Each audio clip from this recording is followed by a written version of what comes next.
ಭಾರತದ ಯಾವ ದೇಶಿ ಶಸ್ತ್ರಾಸ್ತ್ರಗಳನ್ನು ಆಪರೇಷನ್ ಸಿಂಧೂರ್ನಲ್ಲಿ ಬಳಸಲಾಗಿದೆ ಎಂಬುದನ್ನು ನಾವು ಈಗ ಒಂದೊಂದಾಗಿ ನೋಡ್ಕೊಂಡು ಬರೋಣ. ಬ್ರಹ್ಮೋಸ್ ಕ್ಷಿಪಣಿ.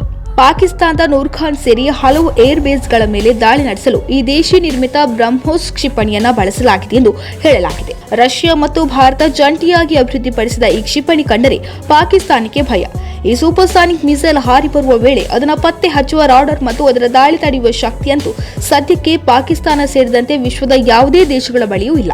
D4 aunty drone system. ಡ್ರೋನ್ಗಳನ್ನು ಪತ್ತೆ ಹಚ್ಚಿ ತಡೆಯುವ ಮತ್ತು ನಾಶ ಮಾಡುವ ಈ D4 ಆಂಟಿ ಡ್ರೋನ್ ಸಿಸ್ಟಮ್ ಅನ್ನು ಅಭಿವೃದ್ಧಿಪಡಿಸಿದ್ದು ಭಾರತದ DRDO. ಪಾಕಿಸ್ತಾನ ಹಾರಿಸಿದ ನೂರಾರು ಡ್ರೋನ್ಗಳನ್ನು ಗಡಿಯುದ್ದಕ್ಕೂ ಗುರುತಿಸಿ ನಾಶ ಮಾಡಿದ ಕೀರ್ತಿ D4 ಆಂಟಿ ಡ್ರೋನ್ ಸಿಸ್ಟಮ್ಗೆ ಸಲ್ಲಬೇಕು. ಇದನ್ನ ಭಾರತದ ಐರನ್ ಡೋಮ್ ಎಂದೇ ಕರೆಯಲಾಗುತ್ತದೆ. ಸ್ಕೈ ಸ್ಟ್ರೈಕರ್ ಆತ್ಮಾಹುತಿ ಡ್ರೋನ್. ಉಕ್ರೇನ್ ಯುದ್ಧದಲ್ಲಿ ಭಾರೀ ಚರ್ಚೆಗೆ ಕಾರಣವಾಗಿದ್ದ ಈ ರೀತಿಯ ಡ್ರೋನ್ಗಳನ್ನು ಭಾರತ ಬಳಸಿದ್ದು ಇದೇ ಮೊದಲು. ಸುಮಾರು 5 ರಿಂದ 10 ಕೆಜಿ ತೂಕದ ಬಾಂಬ್ಗಳನ್ನು ಹೊತ್ತೊಯ್ಯಬಲ್ಲ ಈ ಸ್ಕೈ ಸ್ಟ್ರೈಕರ್ ಆತ್ಮಾಹುತಿ ಡ್ರೋನ್ಗಳನ್ನು ಪಾಕಿಸ್ತಾನದ ಮೇಲಿನ ದಾಳಿಗೆ ಭಾರತ ಬಳಸಿಕೊಂಡಿತು. ಬೆಂಗಳೂರು ಮೂಲದ ಹಾಗೂ ಅದಾನಿ ಒಡೆತನದ ಆಲ್ಫಾ ಡಿಸೈನ್ ಮತ್ತು ಇಸ್ರೇಲ್ನ ಎಲ್ಟಿಡ್ ಸೆಕ್ಯೂರಿಟಿ ಸಿಸ್ಟಮ್ ಜಂಟಿಯಾಗಿ ಅಭಿವೃದ್ಧಿಪಡಿಸಿದ ಡ್ರೋನ್ಗಳನ್ನು ಭಾರತ ಹೆಚ್ಚಿನ ಸಂಖ್ಯೆಯಲ್ಲಿ ಬಳಸಿತ್ತು. ಉಗ್ರರ ನೆಲೆಗಳ ಮೇಲೆ ದಾಳಿ ನಡೆಸಲು ಇವು ನೆರವಾಗಿವೆ. ಆಕಾಶ್ ವಾಯು ರಕ್ಷಣೆ ವ್ಯವಸ್ಥೆ. Advanced air defence control reporting system ಅಥವಾ ಆಕಾಶ್ ಕ್ಷಿಪಣಿಯನ್ನ ಭಾರತ್ ಎಲೆಕ್ಟ್ರಾನಿಕ್ಸ್ ಲಿಮಿಟೆಡ್ ಅಭಿವೃದ್ಧಿಪಡಿಸಿದೆ. ಇದೊಂದು ಸಂಪೂರ್ಣವಾಗಿ ಆಟೋಮೇಟೆಡ್ ವಾಯು ರಕ್ಷಣಾ ವ್ಯವಸ್ಥೆಯಾಗಿದ್ದು ಶತ್ರುಗಳು ಹಾರಿಬಿಡುವ ಕ್ಷಿಪಣಿಗಳನ್ನು ಹೊಡೆದುರುಳಿಸಲು ಬಳಸಲಾಗುತ್ತದೆ. KS-400 ಜೊತೆಗೆ ಇದನ್ನು ನಿಯೋಜಿಸಿ ಬಳಸಲಾಗಿದೆ. L-70 aunty air craft gun.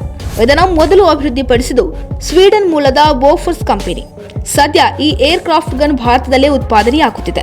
ಈ ಗನ್ಗೆ ರೇಡಾರ್, ಎಲೆಕ್ಟ್ರೋ ಆಪ್ಟಿಕಲ್ ಸೆನ್ಸರ್ಸ್ ಮತ್ತು ತನ್ನಿಂತಾನೇ ಅಪಾಯವನ್ನು ಗುರುತಿಸುವ ವ್ಯವಸ್ಥೆಯನ್ನು ಅಳವಡಿಸಿ ಮೇಲ್ದರ್ಜೆಗೇರಿಸಲಾಗಿದೆ.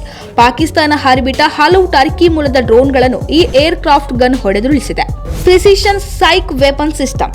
ಆಪರೇಷನ್ ಸಿಂಧೂರದ ಯಶಸ್ಸಿನಲ್ಲಿ PSWS ವ್ಯವಸ್ಥೆ ಮಹತ್ವದ ಪಾತ್ರ ವಹಿಸಿತು.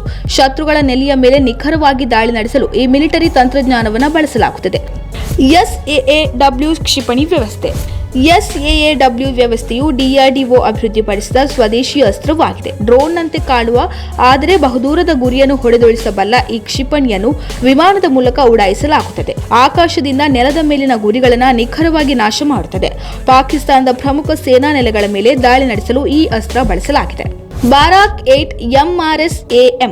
ಈ ಮಧ್ಯಮ ದೂರ ವ್ಯಾಪ್ತಿಯ ನೆಲದಿಂದ ಆಗಸಕ್ಕೆ ಹಾರುವ ಕ್ಷಿಪಣಿಯನ್ನು DRDO ಮತ್ತು ಇಸ್ರೇಲ್ ಏರೋಸ್ಪೇಸ್ ಇಂಡಸ್ಟ್ರೀಸ್ ಜಂಟಿಯಾಗಿ ಅಭಿವೃದ್ಧಿಪಡಿಸಿದೆ.